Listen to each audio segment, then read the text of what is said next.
সকাল সকাল চলে গেলাম ঐতিহ্যবাহী নাস্তা খেতে, যেটা কিনা 1958 সাল থেকে টিকাটলির মোড়ে অবস্থিত দেশবন্ধু রেস্টুরেন্ট। অসাধারণ একটি নাম হলেও রেস্টুরেন্টটা দেখতে অত বেশি চাকচিক্যপূর্ণ নয়। বছর বছর ধরে একইভাবে চলে আসছে এই রেস্টুরেন্টটি। সকালের নাস্তা থেকে শুরু করে দুপুরের খাবার, রাতের খাবার সব কিছুই এখানে পাওয়া যায়। তো আমরা সকালের নাস্তাটা ট্রাই করলাম। যেমন এখানকার এই যে পাঁচমিশালি সবজিটা অনেক বেশি টেস্টি এবং অনেক বেশি ঐতিহ্যপূর্ণ।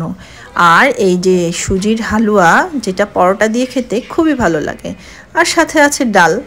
তো এখানে কোনো ওই যে ডিম ভাজাভুজি এগুলো পাওয়া যায় না। সাথে আমি চলে গেছিলাম ওদের কিচেনের ভিতরে। কিচেনটাও বেশ পরিষ্কার পরিচ্ছন্ন। আর এই যে টুকরি টুকরি পরোটা, যেটা ডেইলি এরকম কয়েক টুকরি ওদের শেষ হয়ে যায়। আর নাস্তা নিয়ে নিলাম। নাস্তাটা স্বাদে বেশ ভালোই ছিল, আপনারাও ট্রাই করতে পারেন। আর যেটা বিশেষ কথা, রেস্টুরেন্টটা আগে অনেক ছোট ছিল, চোখে পড়তো না। এখন কিন্তু তারা রেস্টুরেন্টটা অনেক বড় করেছে এবং পরিষ্কার পরিচ্ছন্নতা সব দিক দিয়ে বেশ সুন্দর করেছে। আর সকাল সকাল এরকম হালুয়া রুটি খেতে কার না ভালো লাগে, আর সাথে যদি হয়ে যায় এরকম পাঁচমিশালি একটা সবজি ভাজি, অসাধারণ। Thanks for watching. আল্লাহ হাফেজ।